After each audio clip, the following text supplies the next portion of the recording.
Quais são as origens do movimento da justiça social? Este é o Visão Libertária, sua fonte de informações descentralizadas e distribuídas.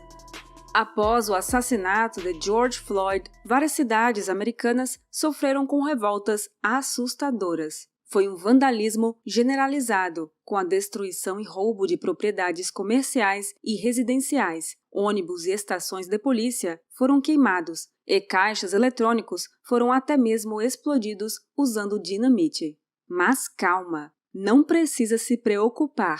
Como a altamente confiável CNN nos informou, foram protestos incendiários, mas majoritariamente pacíficos. Talvez o ápice de todo esse absurdo tenha sido a formação de um estado anarco-comunista no centro da cidade de Seattle, no qual rebeldes tomaram uma região de vários quarteirões, enfrentaram a polícia local e declararam independência dos Estados Unidos da América. Denominada por CHAZ, sigla em inglês para Capitol Hill Autonomous Zone, Zona Autônoma de Capitol Hill, este estado rapidamente acabou ficando sem comida, colapsando e se tornando uma ditadura liderada pelo artista de hip-hop Raz Simone.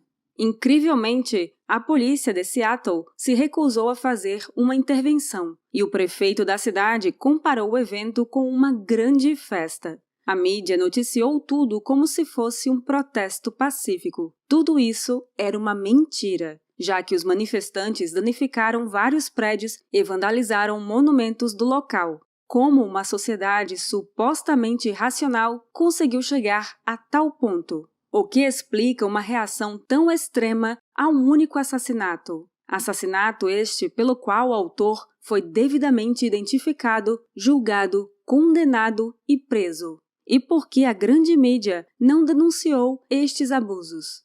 Pois bem, vamos explicar aqui o que é o movimento da justiça social, que é a ideologia das pessoas que causaram todo esse caos. De uma maneira bem geral, esse é um movimento com raízes marxistas, que prega a luta contra estruturas opressivas supostamente baseadas em uma hierarquia de poder.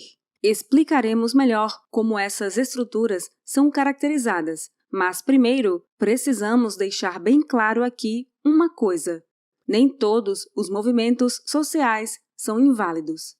O movimento da justiça social vai exatamente contra os ensinamentos de Martin Luther King Jr., pois pregam que as pessoas devem sim ser julgadas pela cor da sua pele. Isso, pois, ao invés de vir de uma tradição liberal, esse movimento vem da escola marxista, que na prática prefere destruir as pessoas de sucesso para que todos sejam iguais na miséria. Podemos relacionar os princípios da justiça social com teorias que se difundiram na Europa após a Segunda Guerra Mundial. Em um certo momento, ficou absolutamente claro para todos que o comunismo tinha falhado, já que os países comunistas eram mais pobres que os capitalistas. Quando os marxistas perceberam tamanho fracasso, eles precisaram criar novas teorias que explicassem o porquê da revolução ter falhado. O objetivo de tais teorias era buscar um caminho diferente tanto do capitalismo quanto do comunismo soviético. Uma dessas vertentes marxistas é a Escola de Frankfurt, com sua teoria crítica. Nas palavras do filósofo e sociólogo alemão Max Horkheimer, que chegou a ser diretor do Instituto para a Pesquisa Social da Universidade de Frankfurt, o propósito da teoria crítica não é descrever a realidade, e sim mudar a realidade. É alcançar a emancipação dos seres humanos das circunstâncias que os escravizam. Importante observar aqui a velha ideia socialista de que um grande sábio pode esculpir a sociedade, mas também uma ideia nova, a de que sociedades e culturas são construções sociais, ou seja, não tem relação com a realidade objetiva. Aspas para o também filósofo e sociólogo alemão Herbert Marcuse, a verdade da arte se encontra no seu poder de quebrar o monopólio da realidade estabelecida para definir o que é real. A interpretação feita por alguns intelectuais que desenvolveram a teoria crítica é que a cultura ocidental tinha sido construída pela burguesia. Na cabeça desse pessoal, foi por isso que o comunismo tinha falhado, já que a cultura define a realidade, então seria necessário desconstruir a cultura burguesa para que as pessoas comuns finalmente pudessem executar a revolução do proletariado. Outro ramo da filosofia, fundado a partir das ideias de Marx, foi o pós-modernismo. Esse movimento se opõe à racionalidade do iluminismo, dizendo que devemos duvidar de tudo. Afinal, de acordo com eles, qualquer história que possa ser contada não passa de uma narrativa, um mero construto que foi elaborado em busca de poder. Ou seja, basicamente, a verdade objetiva não existe. Ela é criada pelos humanos e todas as crenças devem ser igualmente respeitadas. Veja, por exemplo, o que pensa sobre a lei o filósofo francês Michel Foucault, que rejeitava o rótulo de pós-modernista, mas é frequentemente associado a essa escola. Abre aspas, o Código Penal não foi criado pelas pessoas comuns, nem pelos aldeões, nem pelos proletários, mas inteiramente pela burguesia como uma arma tática importante neste sistema de divisões que eles desejavam introduzir. Fecha aspas. Só tem um probleminha aqui. Se você estudar a história da legislação no mundo ocidental, verá que essa visão simplista de Foucault é objetivamente falsa. Foi a fusão dessas duas filosofias que acabou por criar o monstro da lacração. A ênfase no proletariado foi substituída pelas minorias, que seriam os grupos oprimidos pela cultura burguesa. O objetivo do movimento é, então, desconstruir as histórias dos grupos opressores, já que elas são simplesmente narrativas para ganhar poder e, assim, liberar os oprimidos. Para eles, as pessoas que tentam perpetuar as estruturas opressoras são más. O grande pensador canadense Jordan Peterson se refere à justiça social como marxismo cultural pós-moderno, sendo criticado por isso.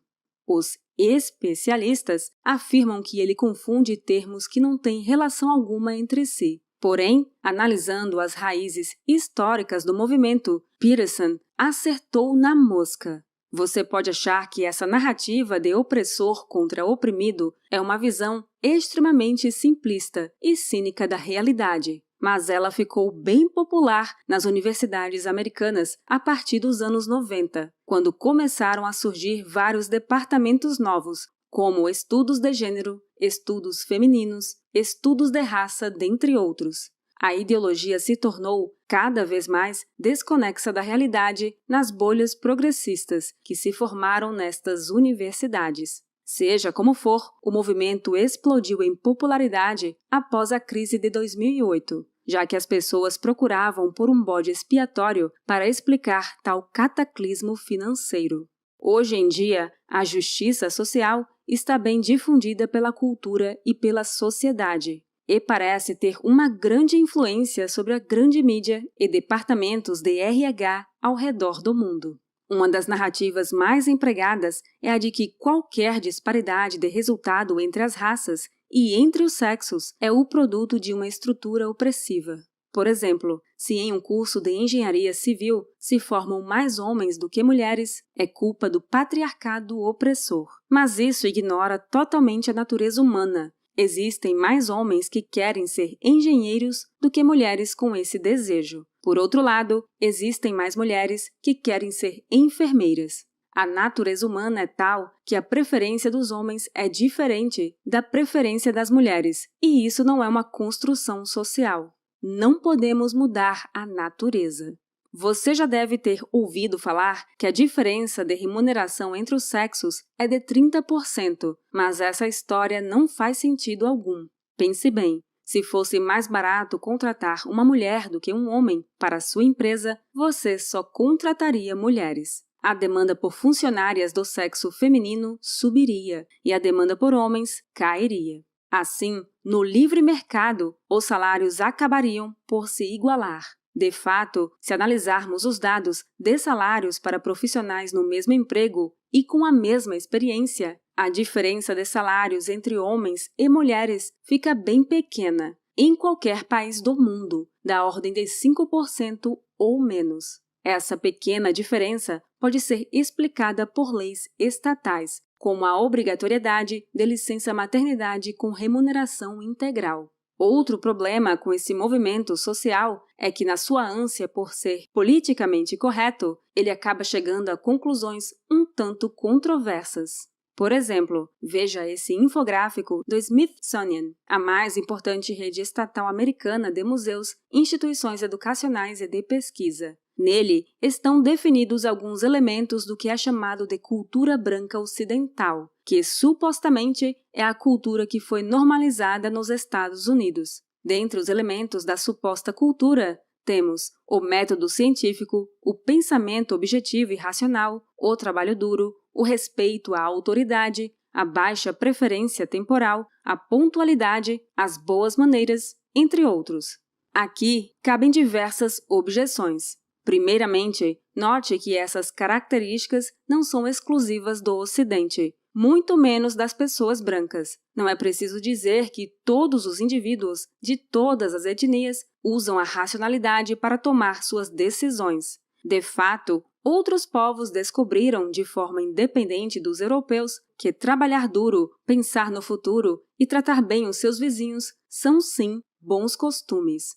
Além disso, se essas características supostamente ocidentais são indubitavelmente positivas e que todas as pessoas se beneficiariam em cultivar, qual é o propósito de desconstruir uma cultura que se tornou bem-sucedida após milênios de evolução? Todos os povos acabaram por reconhecer que o método científico é muito bom para a construção de conhecimento, adotaram a ciência ocidental voluntariamente e abandonaram suas crenças sobrenaturais.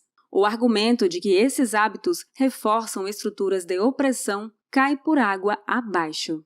É fato que existem pessoas de má índole, mas elas não são maioria. Não devemos buscar, junto ao Estado, a solução para esses problemas.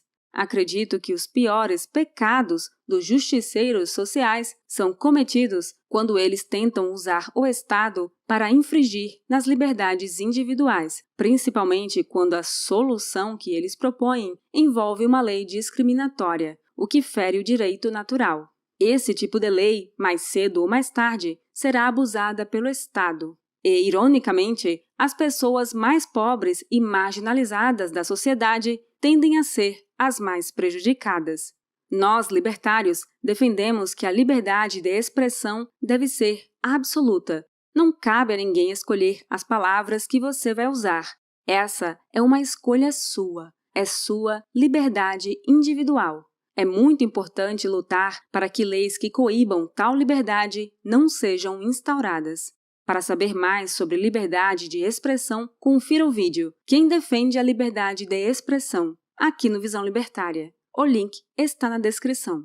Outra situação, ainda mais horrorosa, ocorre também no Canadá. Lá, crianças menores de idade podem obter uma prescrição médica para bloqueadores de puberdade e hormônios, além de poderem se submeter à cirurgia para mudança de sexo com poucos meses de acompanhamento profissional. E tudo isso sem o conhecimento e nem o consentimento dos pais. É uma tragédia imensurável. Atualmente, uma lei que visa tornar esse processo ainda mais célere e menos dependente de prescrição médica tramita no Legislativo canadense.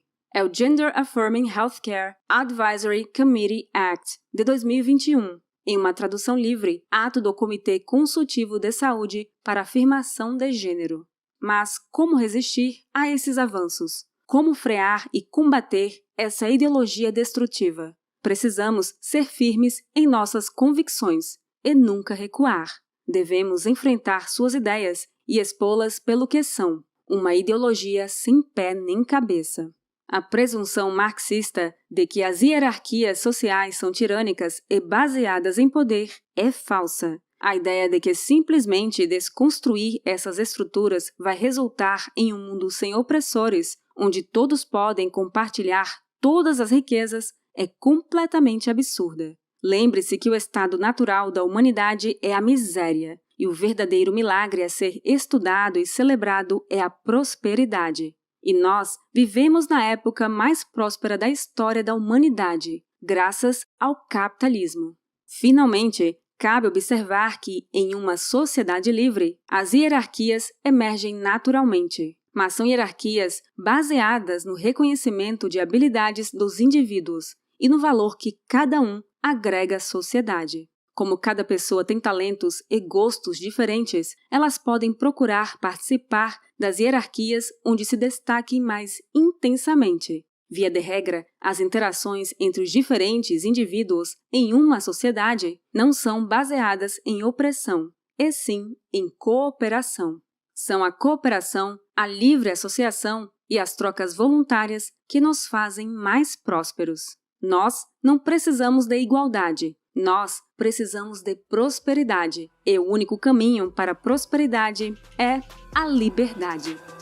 Obrigada por sua audiência! Este artigo foi sugerido e escrito por Indivíduo Livre, revisado por Donda e narrado por Baby Yoda. Se você gosta do nosso conteúdo, inscreva-se no canal e clique no ícone de campainha para não perder os próximos vídeos.